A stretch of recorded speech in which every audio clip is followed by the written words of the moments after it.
नमस्कार, देशोन्नती न्यूजमध्ये आपले स्वागत आहे। 2024 लोकसभा निवडणुकीसाठी भाजपची दुसरी यादी जाहीर झाली।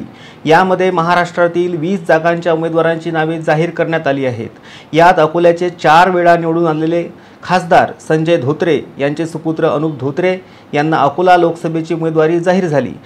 अनुप धोत्रे यांची उमेदवारी जाहीर होताच भाजपमध्ये जल्लोष आणि उत्साह दिसून आला।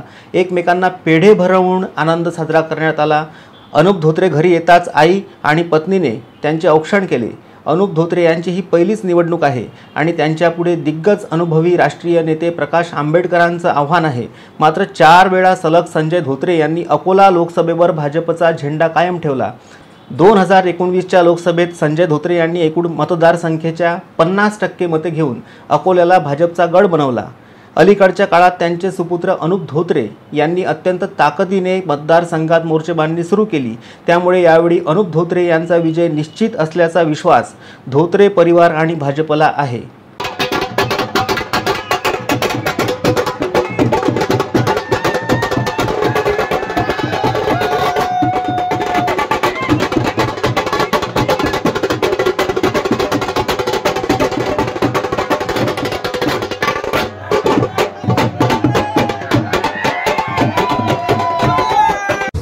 नक्कीच आपल्या राज्याचे नेते माननीय देवेंद्रजी फडणवीस, महाराष्ट्राचे अध्यक्ष चंद्रशेखरजी बावनकुळे, आपल्या विदर्भातील नेते माननीय रणधीरभाऊ सावरकर, स्थानिक जे सगळे आमदार आहेत यांच्या सगळ्यांच्या शुभेच्छा आशीर्वाद सोबत होते आणि कार्यकर्त्यांचे, अकोला लोकसभेतील सगळ्या लोकांचे आशीर्वाद याच्यामुळेच आज मला एवढी मोठी जबाबदारी पक्षाने दिली आहे। नक्कीच माझ्या विरोधात राहणाऱ्यापैकी एक हे राष्ट्रीय नेते आहेत, परंतु येथील मतदार आणि पक्षाचं असलेलं नेटवर्क यांच्या विश्वासामुळेच मी आज या लोकसभेमध्ये ताकदीने उभा आहे।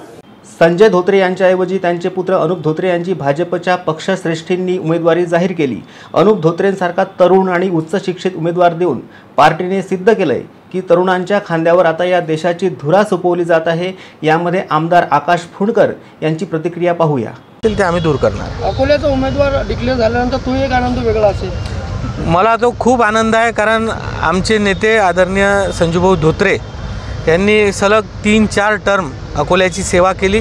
भाऊसाहेबांचे ते सहकारी होते आणि आज ते थोडे आजारपणाच्या कारणामुळे आज ते आपल्या जनतेमध्ये राहू शकत नाही, पण भारतीय जनता पार्टीने त्यांच्या मुलाला, म्हणजे आमचे जे अकोला लोकसभेचे निवडणूक प्रमुख आहेत अनुपजी धोत्रे यांनाही उमेदवारी देऊन एक त्यांना न्याय दिला आहे, कार्यकर्त्यांना न्याय दिला आहे आणि अनुप धोत्रेंसारखा एक यंग आणि शिकलेला उमेदवार देऊन पार्टीने सिद्ध केलं आहे की तरुणांच्या खांद्यावर आता या देशाची धुरा भारतीय जनता पार्टी सोपवते।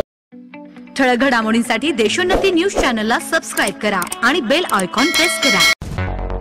मुंबई, पुणे, नागपूर, मराठवाडा असो का विदर्भ, राजकीय, सामाजिक, शैक्षणिक क्षेत्र असो का क्रीडा, सर्वच घडामोडीचे विश्लेषण पाहायला विसरू नका।